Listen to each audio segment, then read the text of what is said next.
¿Qué tal? Buenas noches. Bienvenidos a este programa especial en el que queremos homenajear a los dos compañeros periodistas asesinados esta semana en Burkina Faso cuando realizaban un reportaje sobre la caza furtiva en ese país africano.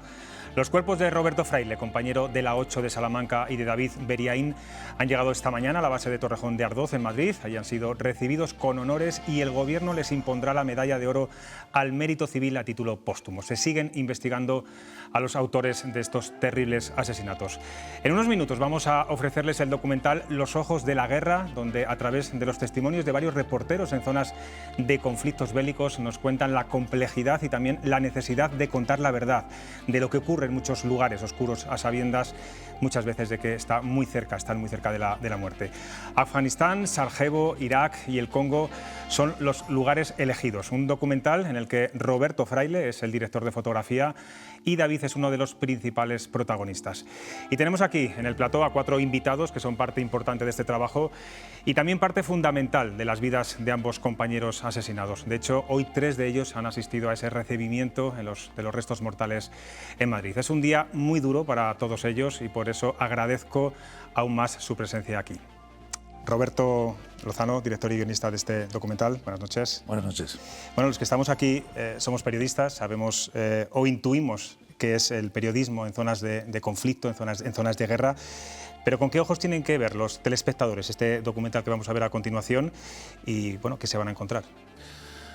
Bueno, yo creo que en primer lugar tienen que verlo con los ojos de personas que ejercen un humanismo más allá de lo que es habitual, ¿no? Un ejercicio de filantropía por contar lo que ocurre en el mundo, en las zonas más oscuras del mundo, ¿no? En los países en conflicto, los países que por desgracia viven una guerra, y van a ver realmente personas que hacen su trabajo de una forma excepcionalmente profesional, ¿no? Con una capacidad de trabajo más allá de lo que nos podemos llegar a imaginar, ¿no?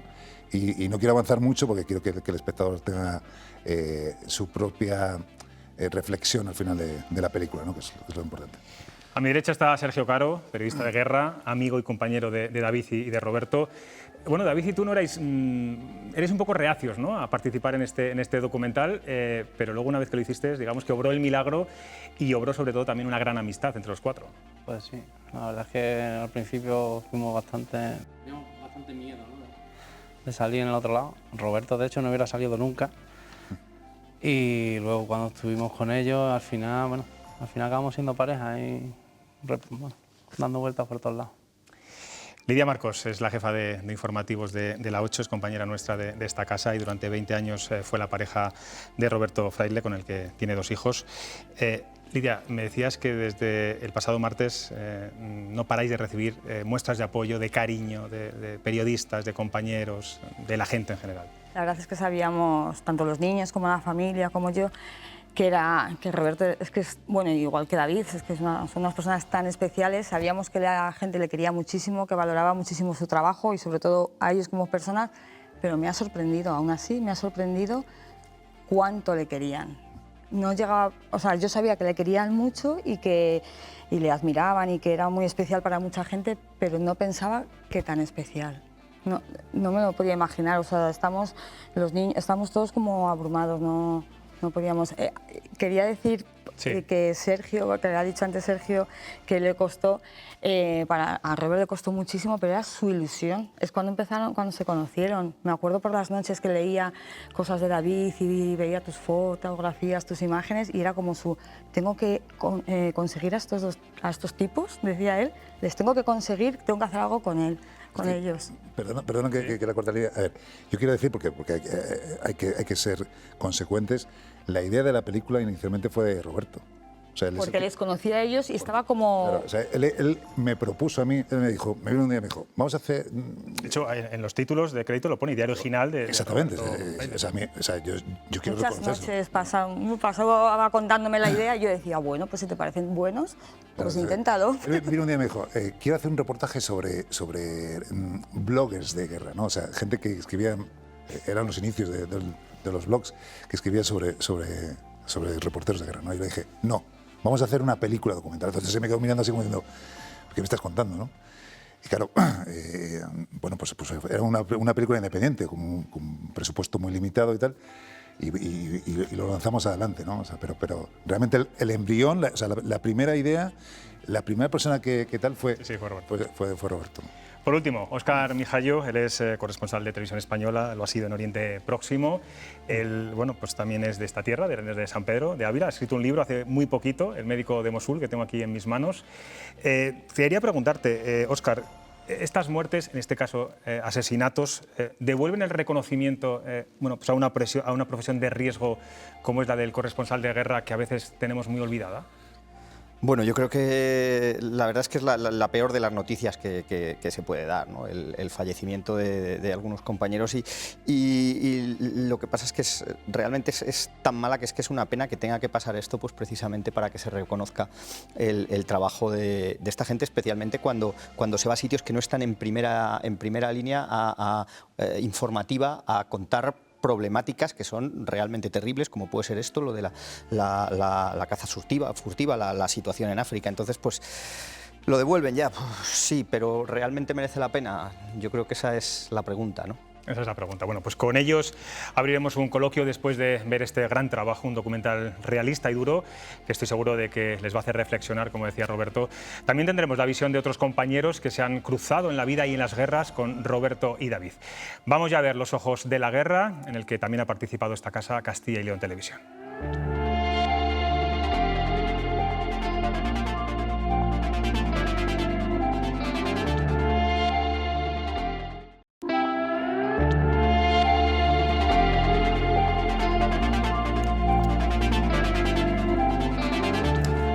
Pues ya lo han visto, emocionante, duro, realista y muy sincero, un trabajo que seguro que no les ha dejado indiferentes y que nos da una visión muy certera del reporterismo de guerra y de sus riesgos. Vamos a analizar ahora la figura de los reporteros en lugares de conflicto y nos vamos a centrar sobre todo en Roberto Fraile y David Beriaín. Roberto Lozano, enhorabuena por este trabajazo. Os quería preguntar, decía Arturo Pérez Reverte en el documental que hay varios tipos de reporteros. Él los definía en el cínico, el serio, el fantasma, el riguroso, llegaba a decir también el zumbao. ¿En qué categoría estarían Roberto y David? En ninguna de ellas. En ninguna de ellas. No, o sea, eran... yo para mí, o sea, los periodistas, los mejores periodistas que he conocido en mi vida. Cada uno con su particularidad, con su personalidad. Los dos eran capaces de llegar a donde nadie llegaban, absolutamente nadie llegaba. David, como dice Sergio, con su cabezonería navarra, ¿no? Y Roberto, porque acaba de seguirte a donde fuese. O sea, Roberto, o sea, por decir una cosa, ¿no? Durante el terremoto de Nepal, yo le llamé por teléfono y le dije, oye, ha ocurrido esto, nos vamos a ocurrir. Le dijo, dime cuándo nos vamos. Pero en ese mismo instante, sin pensarlo, ¿no? Esa capacidad de querer estar en el sitio para contarlo. Él decía que quería vivir la historia y que quería contar la historia del mundo que le había tocado vivir, ¿no? Y así fue, ¿no? O sea, así ha sido, es decir, hasta el último segundo. Como decía Óscar antes, ahora estaban en África, que es un continente desgraciadamente olvidado, ¿no? En el que prácticamente no hay noticias, no se cuenta lo que está ocurriendo, está oscuro. Es una zona oscura, desde luego, es una zona oscura. Lidia, en tu caso, que se mezcla lo personal con lo profesional, ¿en qué categoría pondrías a Roberto? Pues ni cínico, porque era la persona más sincera y más directa del mundo, ni, no sé, ya no me acuerdo de las categorías. Bueno, hablaba de riguroso, hablaba de fantasma. Ni fantasma, todo lo contrario a fantasma, porque es la persona más humilde que existe. Si se enterase si se entera de la que estamos liando ahora y de la que se está liando, es que se enfadaría tanto. Yo te lo dije, digo, voy porque persona discreta, ¿no? Voy porque no me va a ver, pero si no, es que estaría enfadadísimo.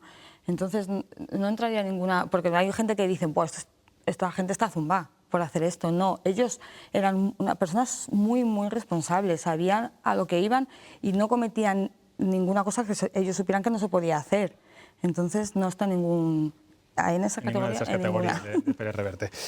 Sergio, en este documental David te define como su pareja de hecho profesional. Habéis trabajado muy bien juntos, es una mezcla explosiva, un navarro y un sevillano, se tiene que salir bien sí o sí. Hay una imagen que hemos visto que es tremenda, que es ese momento en el que bueno, pues, os tenéis que refugiar, recibís balas por todas partes, tenéis que salir rápidamente a un coche que os dice un militar americano, salir echando hostias, os dice, ¿no? Pero no dejáis de grabar ni un instante. ¿Esa era la forma de trabajar que teníais? Bueno, No sí. había riesgos, no había miedo, no había... No, pero si vas es para hacerlo, ¿no? Si no, no vayas. Entonces, cuando estás allí, pues lo intentas hacer, lo mejor que puedes, ya está. Sí, sí. Sí, como te quería decir, como categoría, digo, joder, David, Leire, una muy buena amiga también, escribió el otro día que David hubiese entrevistado a sus asesinos. O sea, eso. Y Félix lo había grabado y se hubiera fumado un cigarrito con ellos. O sea, ellos lo que querían era preguntar y enterarse. Tú siempre decías que era muy exigente, que quería más, que Siempre, todas veces que ¿no? tratabas de Y a poner el todo el límite, mundo. pero no ponía límite, ¿no? No ponía límite a nada, él, todo. ¿A quién? A este, a este. O sea, no tenía ningún... Complejo. Sí, ni ningún límite, ni porque fuera... Él quería entender. Entender la realidad, una dura realidad en muchos casos. Óscar, varios periodistas dicen en este documental que esto va de resistencia, de encajar el dolor propio y el ajeno pues, con cierta también naturalidad. Y saber dónde está también el límite de tus sentimientos y de tu profesionalidad. Pero ese equilibrio es a veces muy complicado, ¿no? Bueno, es un equilibrio imposible. Yo creo que vamos pasando, si el equilibrio fuera una línea que estuviera en el centro, yo creo que vamos pasando constantemente de un sitio a otro, ¿no? Y claro, es muy difícil. Me parece que era... Me vi ayer otra vez el documental, lo decía Arturo muchas veces, ¿no? Vas encontrándote cosas, vas encontrándote personajes, los ves, pero bueno, un periodista al final tiene que mantener cierta distancia porque no es un activista, no su misión es contar, no arreglar el mundo. Yo creo que bueno, yo creo que eso hace mejores reportajes, pues como lo que hacían David y Roberto, ¿no? Has hablado con muchos periodistas, pero Arturo Pérez Reverte, la verdad es que son titulares tras titular los que dicen este documental. Bueno, con cierta decepción también, porque él tuvo que dejar el periodismo activo, digamos, y el ser corresponsal de guerra también. Sí, pero yo creo que Arturo, quizá a lo mejor por su faceta literaria, es el que tiene esa capacidad de definición de las sensaciones, del trabajo, de la personalidad, de lo que es el reporterismo de guerra, como pocos, ¿no? Gervasio Sánchez, que creo que va a estar luego con nosotros, sí, siempre dice que el pintor de batallas es el mejor libro de Arturo, precisamente porque sabe realmente de lo que está hablando, ¿no? Y ahí se refleja todo su conocimiento sobre esto, ¿no? Y él, además, digamos que en esa... ese es un poco también el espíritu de David, que quería mirar a los ojos del diablo como muy poca gente que es capaz de ver, ¿no? Y David lo hacía, Roberto estaba ahí también, y bueno... Y el periodismo de totales, huíamos, o sea, David huía mucho, él quería grises, y los grises son muy difíciles de contar. Eso es verdad. Pero él buscaba muchos grises, los totales también, pero hay muchos grises ahí. Iria, ¿cómo encajaba Roberto ir a una guerra durante meses y volver luego a Salamanca y cubrir, bueno, por ruedas de prensa de temas locales, tan distintos, ajenos al mundo que había vivido? ¿Cómo hacía ese proceso? ¿Cómo hacía ese proceso de cambio? Pues la verdad es que es una cosa que siempre le he admirado muchísimo y que todos los amigos se lo decían. Pero tú, ¿cómo te puedes adaptar a esos cambios, ya no solo a nivel profesional, sino personal? Porque date cuenta, las situaciones que ellos viven y que, pues eso, los momentos tan trágicos y tan distintos, y luego venía aquí, a lo mejor ayer había estado en Siria y hoy teníamos una fiesta de cumpleaños de mis hijos con 30 personas que voy a decir, a ver, jamás en la vida le dijo a mis hijos, a ver, que vengo de un país donde los niños mueren, no sé qué, nunca, ¿sabes? Él venía, se adaptaba y jamás nos decía lo mal que lo había pasado, ¿sabes? Se adaptaba, él venía aquí, cambiaba el chip y ya está, no, se adaptaba completamente. ¿Nunca pensó dejarlo por miedo? No, y por miedo menos. Jamás, nunca. No. Yo no sé, os pregunto a todos, en tu caso también por todo lo que has percibido, ¿uno se vuelve más humano después de vivir estas guerras, de ver la muerte tan de cerca? ¿O no tiene absolutamente nada que ver. Yo creo que a ver... Define humano, ¿no? ¿Eh? Que defina humano. Bueno, pues lo que decía un poco Lidia, el hecho de que bueno, pues Roberto volvía, sabía separar, esto era otro mundo. Pero fíjate, José Luis, yo creo que lo más importante de todo esto es que todos, absolutamente todos los reporteros de guerra que salen en la película, su característica principal es su gran amor por el ser humano. O sea, más allá de eso, ¿no? Es decir, eso, lo que decía Sergio antes, ¿no? Es decir, David quería saber, pero quería saber por qué los seres humanos nos comportamos a veces de una manera y otras de otra, ¿no? Gervasio siempre dice, y lo dice además en una secuencia, ¿no? Dice, es que en la guerra te puedes encontrar con lo mejor y lo peor del ser humano, ¿no? Es que es así. Es que incluso salen cosas que en unas circunstancias normales no vas a hacer nunca, ¿no? Por ejemplo, antes hablábamos del tema de las ONG, de ser un poco ONG, ¿no? Vamos a decir, Roberto era capaz y David, cuando estuvimos entrevistando, ¿te acuerdas? A los refugiados afganos que venían de Balamurgad, que se habían refugiado en Herat, pues Roberto cogió un saco de arroz, que lo compramos y al día siguiente se lo llevamos a ellos, ¿no? Porque estaban en una situación normal. Y David dice, es que a mí esa gente me importaba, es que realmente le importaba.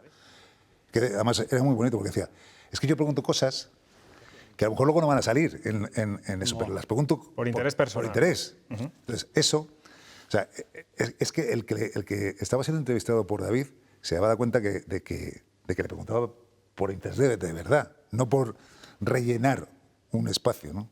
Y eso por eso yo decía antes que no he visto a nadie con esa capacidad de llegar hasta el final y hasta que hacerle dudar incluso al asesino más despiadado, ¿no? Como decía Sergio, es decir... Yo te voy a dar un dato, periodismo de datos. La media de la entrevista a David yo creo que está en torno a las 3 horas y media. Y el récord está en 8 horas 50 minutos de rec, en 2 días. O sea, no paraba, nosotros ya era como... una locura. De todo ese trabajo, luego se publicaba... De las 8 horas 50 minutos esa, creo que se publicaron 5 o 6. Tremendo. Pero ¿La escala de valores cambia, Óscar, cuando uno va a una guerra? Sí, no, vamos a ver, claro. Es decir, el otro día estábamos viendo los totales que poner de David, por ejemplo, y él decía... este oficio, él definía el oficio como, si no recuerdo mal, un aprendizaje continuo de la naturaleza humana, ¿no? Es decir, claro, cambia todo. Es decir, nosotros estamos aquí, estamos perfectamente sentados con nuestro agua, nuestra comida, hemos comido, tenemos ciertas cosas de confort, ciertas circunstancias de confort que allí no tienes y que es conveniente conocer. Todo el mundo debería saber lo que es pasar hambre. Yo lo he pasado, Paco, me parece Paco Forjar luego saldrá cuando estuvimos en Irak. Paco y yo hemos llegado anoches a un restaurante y no había que comer. Es decir, llegabas ahí, estaban los restaurantes cerrados, en el hotel no había comida porque estaban disparando fuera. Eso realmente te hace más humano. Es decir, si cuando tú pasas hambre y sabes que tú al final y al cabo en 20 días te vas y vuelves a tu casa y dejas allí gente que la va a seguir pasando, que muchos te han ayudado, te han dado un reportaje, te hace mucho más humano. Yo antes decía que el periodista no es un activista, ya, pero tiene que sentir. Es decir, un cámara no es un señor que sujeta un aparato. Para poder grabar, y eso se notaba mucho en el trabajo de Roberto, tienes que empatizar con la persona que hay, ¿no? En este documental hemos visto muchos sentimientos. Roberto, hablaban mucho de la familia, todos los testimonios hablan de la familia. ¿Qué fuerza o qué caparazón tienen que tener para, primero, no tener miedo y después saber ese riesgo de que pueden morir, de que pueden dejar a sus hijos huérfanos de padre? Creo que es Ramón Lobo el que además a mí me ayudó un poco a entender eso, ¿no? Es decir, que es una especie como de puente. Tú cruzas el puente y sabes que vas allí a hacer ese trabajo. Y cuando vuelves, tienes que volver a cruzar el puente a la inversa, ¿no? Ese es el secreto. O sea, si realmente cuando estás aquí vas a seguir viendo lo que ocurre allí, porque lo has visto, lo has sentido, lo has olido, o sea, es algo que se te pega a la epidermis, ¿no? Pero si no haces ese ejercicio, que yo creo que es un poco lo que decía Lidia, de esa capacidad de que Roberto de repente llegaba de estar en Siria y tenía a sus hijos ahí, es que si no, no puedes seguir viviendo, ¿no? Entonces, a pesar de que tú sigues viendo lo que ocurre en el otro lado del puente, estás en este lado, ¿no? Y eso es básico y fundamental, porque si no es imposible seguir tal, ¿no? Entonces, yo he aprendido muchísimas cosas haciendo esta película, muchísimas. Creo que ha sido el mayor aprendizaje de mi vida y la gran suerte, porque una cosa que he dicho antes fuera de las cámaras es que yo realmente considero que esto es una película de todos los que estamos aquí, de los que la hicimos. O sea, yo tengo la suerte de haber estado ahí. Me acuerdo que yo estaba muerto de miedo, pero muerto de miedo al hacerla, porque claro, tenía una responsabilidad inmensa. O sea, el libro de los ojos de la guerra que se hizo en honor a Miguel Ángel Gil. De esos 4 lugares en los que ruedas este documental, ¿en cuál de ellos lo has pasado peor, desde un punto de vista de eso, del miedo, del riesgo? Pues es que realmente, bueno, en Congo, por ejemplo, en Congo Roberto tuvimos una situación... Un susto de estos vuestros. Un susto de estos vuestros. Un susto tremendo porque fuimos a grabar unas minas de oro y entonces es cierto que el fixer se equivocó porque pensaba que estábamos más cerca, entonces tuvimos que ir por medio de unas montañas y no íbamos muy bien equipados. Entonces a él le dio un ataque de extenuación extremo, no teníamos agua, entonces, bueno, pues además bajando a la mina nos caímos porque él tenía los tobillos bastante delicados y ahí le tuvimos que sacar, bueno, le sacaron como a hombros. A hombros, o sea, porque claro, vamos a hombros y había que llegar luego a Bukavu. Estamos hablando del Congo, de los kibus, que conocéis. Entiendo, Lidia, que todos esos pasajes no te los contaba, ¿no? O los contaba posteriormente, algunos, ¿no? Después. Casi todos. No, yo me enteraba de esas cosas escuchándole hablar pues, o con Roberto, con Sergio, con David, y ya decía yo, pero bueno, y claro, me contaba la mitad de la mitad de la mitad, pero yo iba, ¿sabes? Silvana, nada, no contaba nada. De esas cosas nos enterábamos poquísimo y ya te digo, cuando yo cogía así algo de conversación con ellos, no, porque no quería primero ni darle importancia ni preocuparnos.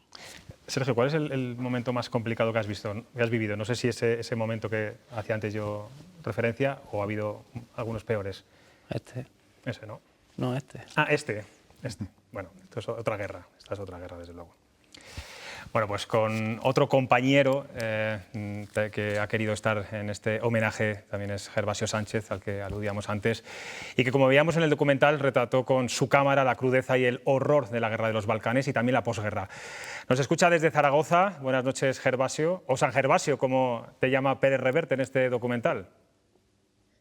Buenas noches. Bueno, estoy muy contento, aunque sea en un momento tan trágico como este, de estar con compañeros a los que quiero tanto, a Óscar, a Sergio, a Roberto y bueno, a Lidia. La verdad es que, ¿qué puedo decirte? Llevo 72 horas pensando en ti, pensando en tus hijos, en lo duro que ha debido ser para ti contarle a tus hijos lo que ha ocurrido.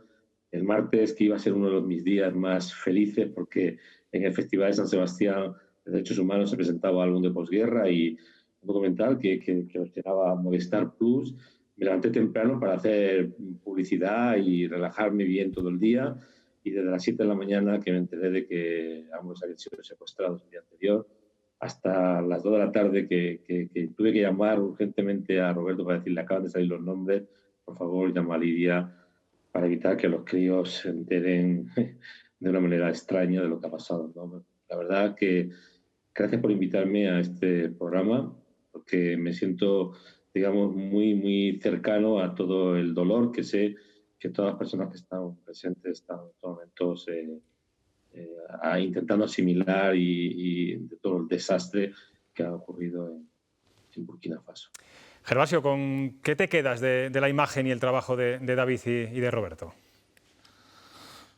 Vamos a ver, yo conocí a David cuando era un crío, cuando empezó, con 20 y tantos años, ¿no? David, pues yo le saco 18 años, o sea, que yo podía ser hasta su padre, ¿no? Y lo fui viendo evolucionar desde muy joven. Incluso coincidimos, el otro día encontré una fotografía que estuvimos juntos en una mesa redonda en Huesca en el año 2005, en un seminario. nos fuimos encontrando en algunas ocasiones de aquí para allá y bueno, y iba viendo sus historias y la verdad es que iba viendo cómo él cada vez se iba haciendo más, más un gran periodista, digamos, de referencia, ¿no? En los trabajos que él iba haciendo. En el caso de Roberto, pues nos conocimos de verdad durante el viaje para rodar Los ojos de la guerra, ¿no? Tuvimos semanas trabajando juntos en Balcanes con una querida intérprete, que es Ana Alba, que murió también el año pasado, que nos acompaña en alguna de las escenas de este fantástico documental. Ana Alba, una grandísima periodista que murió de cáncer justo va a hacer ahora en mayo, principio de mayo, un año.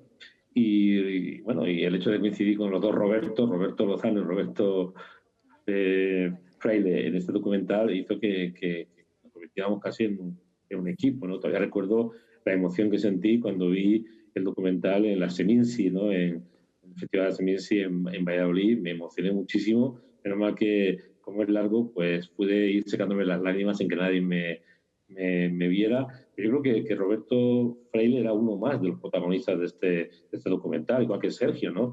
Que aunque parezcan personajes secundarios, en realidad tenían tanta importancia como el resto que estábamos allí, porque eran los que hacían las imágenes, ¿no? Y las imágenes son muy difíciles de hacer.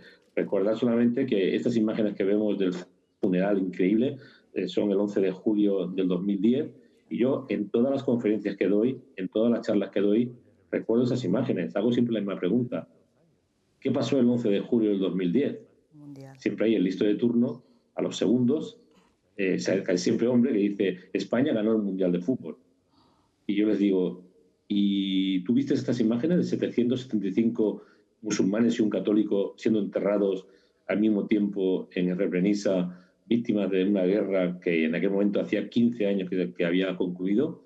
Y evidentemente nadie se acuerda. Un funeral que posiblemente es uno de los funerales más brutales y más grandes que ha habido en Europa desde la Segunda Guerra Mundial, ¿no? Entonces, la verdad es que ese encuentro con los dos Robertos, con Roberto Lozano y con Roberto Fraile, fue muy emotivo y nunca lo olvidaré. O sea, me sigo emocionando viendo este documental. Yo lo paso mucho, no todo entero, pero trozos de documental en todas las conferencias que hago y en las que hablo de este tipo de historias. Gervasio, decías de forma muy clara en el documental que en algunas redacciones te decían que ya no les interesaban las historias de negros, decías textualmente. ¿Las guerras interesan cada vez menos a los medios de comunicación o interesa que se cuenten de otra forma? Bueno, los medios están hechos un desastre de forma generalizada desde hace mucho tiempo. Dejaron de promover el periodismo de profundidad, el periodismo de investigación, el periodismo de calidad, el periodismo de denuncia, no con la crisis económica. Eso es un error, como una casa grande, y es una excusa barata. Se empezó a hacer otro tipo de periodismo cuando los intereses estratégicos de los grandes medios empezaron a coincidir con los intereses estratégicos de los políticos y de los grandes intereses económicos.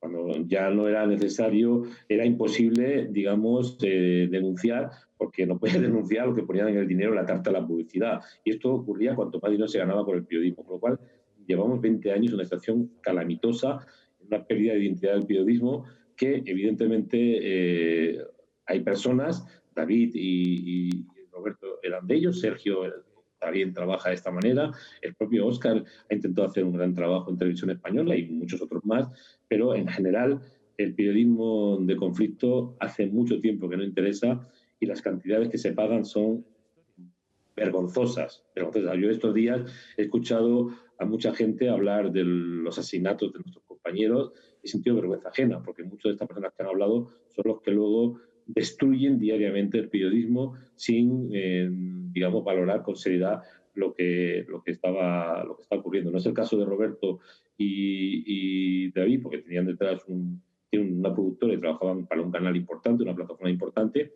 pero en regla general, yo ahora mismo, en estos momentos, Ricardo García Vilanova, que fue secuestrado en Siria durante 6 meses, está en Mozambique, ha estado muy cerca en una zona muy conflictiva del norte de Mozambique y va a volver perdiendo dinero. Pero yo podía poner decenas y decenas de casos de personas que están en la misma situación. O sea, es un escándalo que el periodismo de calidad, de profundidad, no sea bien tratado por la inmensa mayoría de los medios de comunicación. Pues Gervasio Sánchez, gracias por hacernos este hueco, esta ventana en este homenaje que hemos querido hacer a Roberto y a David. Sé que vas a venir a Valladolid, vas a intentar estar aquí con tus compañeros y con la familia de Roberto, así que nada, prepárate y buen viaje. Solamente una cosita, si no te importa, sí. Decirle a Lidia que entiendo perfectamente que Roberto no le contase nada, porque yo tampoco se lo cuento a mi pareja, con la que llevo desde el año 85, ni siquiera a mi hijo, ¿no? Uno de los momentos más duros de mi vida es cuando un día me enteré que mi hijo le decía a sus compañeros de colegio: a mi papá lo van a matar. Es verdad que, como muy listo, intentaba utilizar que yo estaba fuera de viaje para trastear más de la cuenta del colegio, pero al final eran los compañeros de 6, 7 años los que se lo contaban a sus madres, y sus madres llamaban a mi mujer para decirle: esto es lo que ha ocurrido, al punto de que tuvimos que empezar a esconderle los lugares donde yo me iba. Él le decía: no, no me voy a Irán, me voy al Kurdistán. Ah, vale, vale. Porque claro, el chico estaba acostumbrado a ver en televisión lo que pasaba en Irak, y evidentemente estamos hablando del Irán entre el 2003 y el 2009, el 2010, donde había cada 2 días, cada 2 días había bombazos, y se preocupaba, o en Afganistán, ¿no? Y solamente una alerta buenísima, ahora que tú tienes que estar en un momento muy duro con tus hijos, a los que tengo ganas de conocer mañana, decirte que mi hijo aprendió las capitales del mundo mientras que yo se las explicaba desde pequeñito. Todavía recuerdo cuando la profesora llamó un día a mi mujer para decirle: oye, tu hijo le pasa algo. Dice que su papá ya estaba en Tayikistán y hoy está en Afganistán. Y mi mujer le dijo: sí, sí, es que es verdad, ayer estaba en Tayikistán, septiembre-octubre del 2001, y hoy está en Afganistán cuando tenía 3 años, ¿no? O sea que, de verdad, los míos también. Diles a tus hijos simplemente, diles a tus hijos que su padre ha fallecido amando el trabajo que siempre quiso hacer. Muchísimas gracias, Gervasio. Si me dejas un momento, claro, José Luis. Lidia. Te quería dar las gracias de corazón porque permitiste que Roberto pudiera estar, o que tú, mejor dicho, formases parte de su vida, porque él te tenía, pues como decía Pérez Reverte, como San Gervasio. O sea, al principio me acuerdo que me hablaba de ti como le daba hasta miedo intentar acercarse a ti, y cuando le contestaste fue como: me ha contestado Gervasio, a lo mejor me atiende. O sea, fue como... Y luego ya la relación que tuvisteis, la verdad es que para Roberto fue, bueno, y para mí personalmente, que te pude conocer y que siempre nos has tratado fenomenal, fue un orgullo, y muchísimas gracias de verdad por haberle permitido disfrutar de ti, que te admiraba tanto. Pues Gervasio Sánchez, de verdad, muchas gracias por atender a Castilla y León Televisión. Gracias. Muchas gracias. Muchas gracias. Bueno, pues en Castilla y León también tenemos nuestros corresponsales, aparte de Óscar, de guerra. Uno de ellos es Paco Forjas, de Radio Nacional, que quiso dar un vuelco a su carrera profesional, bueno, pues cuando ya estaba consolidada, y dejó la información local y regional para desplazarse a Jerusalén y cubrir todo Oriente y el norte de África. Nos ha querido mandar este vídeo desde París, donde actualmente es corresponsal. David Beriaín y Roberto Fraile representan la esencia del periodismo comprometido. En estos tiempos en que esta profesión, además de estar mal pagada y escasamente defendida, Beriaín y Fraile han entregado su vida por buscar la verdad, por transmitir a la gente lo que realmente ocurre en territorios olvidados por su peligrosidad y donde la actualidad solo es información si va trufada de muertos. El periodista Julio Camba ya escribió hace muchos años que el periodismo a veces es una rama de las pompas fúnebres. Estoy en parte de acuerdo, pero no del todo en el caso que nos ocupa. Si ahora ha llegado el momento de los minutos de silencio y los homenajes, que sean a base de lo que otro gran periodista ya adelantó, con más periodismo. Los trabajos de Beriaín y Fraile se merecen eso. Su espíritu debe trascender al del reconocimiento a base de calles en el pueblo, o premios de prensa o elogios lastimeros. Sus trabajos, los trabajos de ambos informadores, deben ser materia de estudio universitario para que las futuras generaciones de periodistas tengan ejemplos claros y diáfanos de lo que es y debe ser una profesión por la que algunos están dispuestos a entregar su vida. Pues otra periodista que quería y admiraba a Roberto y David es Maite Carrasco. Conoció a David en Afganistán y trabajó mano a mano con Roberto en la guerra de Siria para Telecinco. De hecho, ella dice que con Roberto Fraile pasó los momentos más peligrosos de su vida. Esto nos cuenta. Roberto y yo pasamos situaciones muy peligrosas. Recuerdo en Homs que bueno, íbamos con los rebeldes y no teníamos escapatoria, tuvimos que entrar con ellos por unos túneles de 3 kilómetros de cloacas para llegar hasta Baba Amar, y una vez que entramos y llegamos allí por ese peligrosísimo conducto, pues vimos que caían 100 bombas al día, ¿no? Nos quedamos 3 días y a los 3 días nos fuimos porque, bueno, aquello era realmente imposible, y cuando nos fuimos nos cruzamos con Mary Colvin, y Mary Colvin durmió en la misma casa donde estábamos nosotros, ¿no? Y fue solo 24 horas después de que nosotros nos hubiéramos ido, ¿no? Escapamos a la muerte por suerte, porque en esta profesión la verdad es que hay un factor suerte muy grande. Se pueden prever los riesgos a un 99%, pero siempre queda un 1%, ¿no? Que es ese factor suerte, en este caso mala suerte, ¿no? Que es lo que le ha pasado a Roberto y a David, lamentablemente. Ese terrible 1%. Pues muchas gracias a Paco y a Maite. Decía Paco Forjas, yo creo que con buen criterio, que el trabajo de David y de Roberto, bueno, pues que tiene que ser más materia de estudio universitario. ¿Cómo lo ves, Óscar? Sí, bueno, yo creo que además de ser un trabajo riguroso y de un trabajo periodístico realmente bueno, es un trabajo periodístico que consigue lo más difícil quizás, que es llegar, ¿no? Que es transmitir. Es decir, no, el periodista no es solo, en su caso, un informador, sino que es un contador de historias. Esto es especialmente difícil porque nosotros, al fin y al cabo, los periodistas dominamos las palabras y siempre puedes contarlo. Es mucho más difícil para los gráficos, ¿no?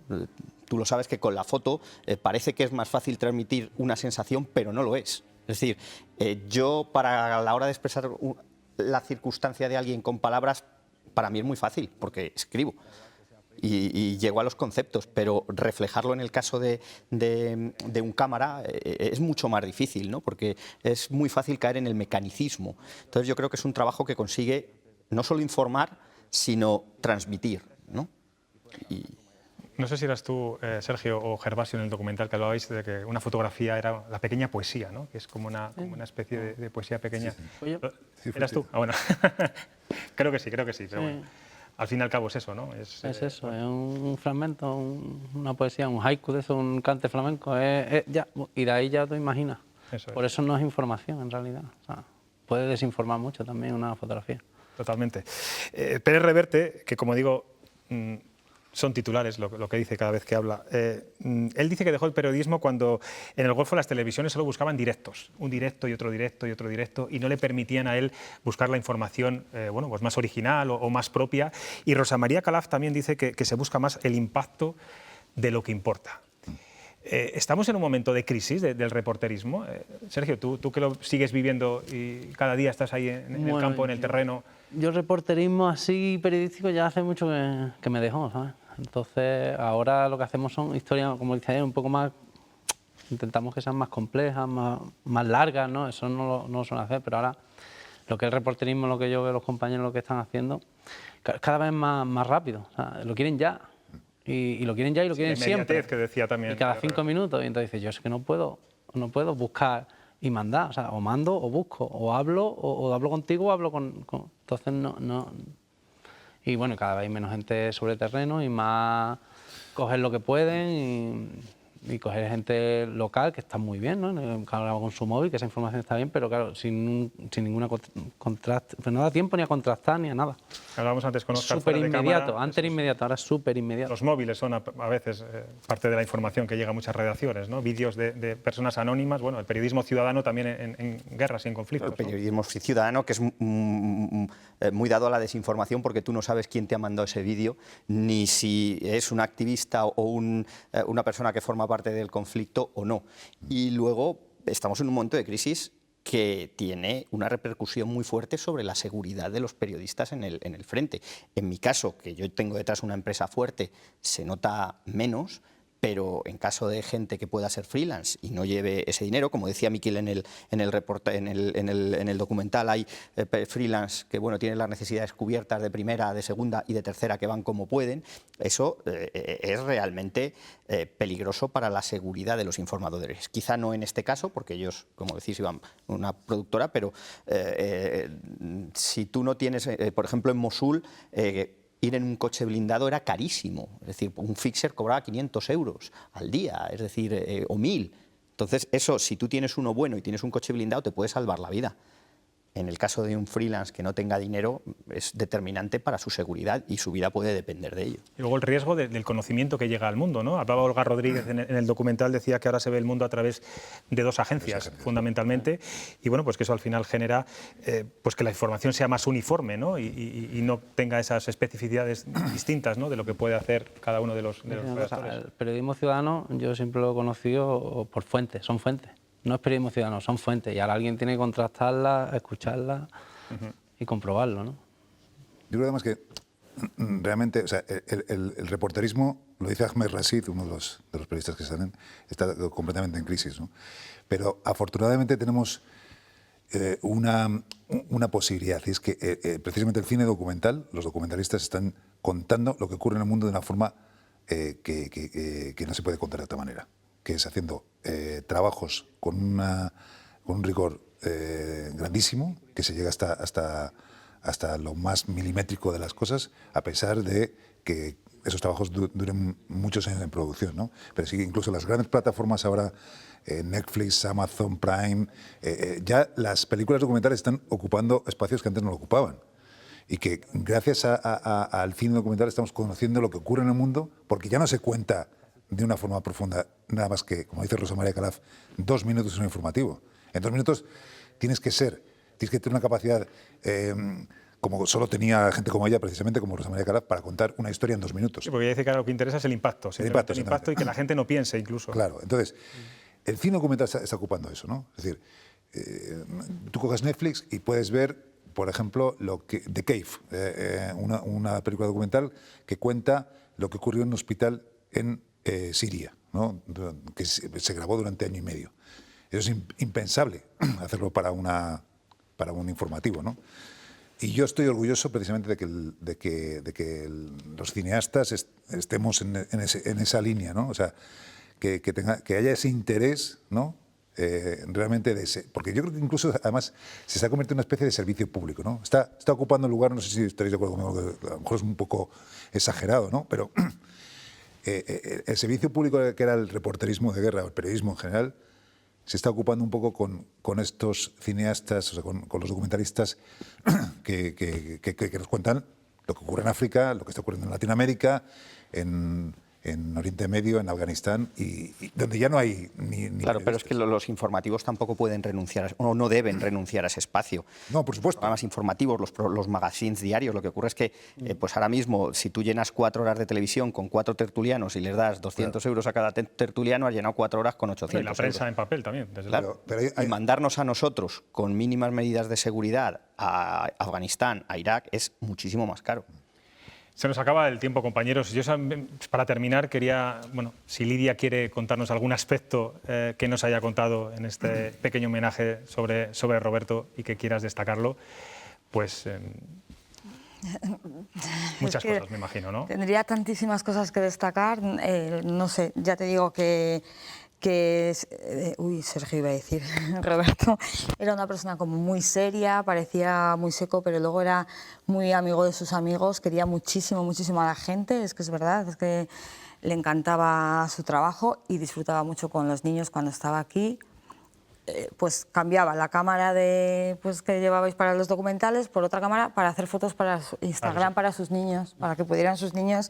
Además no sabes lo que les gustaba a los niños subir a Instagram, como todos los adolescentes, esas fotos, y claro, todos los amigos le decían, pero ¿y esas fotos? Y claro, es que mi padre es profesional, es para presumir. Entonces, claro, podría decir tantas cosas de él como todos, es que no... Pues Lidia, Roberto, Sergio, Óscar, gracias por estar aquí. Sé que es un día muy complicado para vosotros. Para Lidia seguramente es uno de los días peores de su vida y agradezco de verdad sobremanera que hoy hayáis estado aquí en Castilla y León Televisión para rendir homenaje a nuestros compañeros, a Roberto y a David. Pues este ha sido nuestro pequeño homenaje a 2 grandes del periodismo. Ojalá su espíritu y vocación por buscar siempre la verdad, aunque duela y muchos quieran taparla, persista en muchas generaciones de buenos informadores. Nosotros nos despedimos. Buen fin de semana.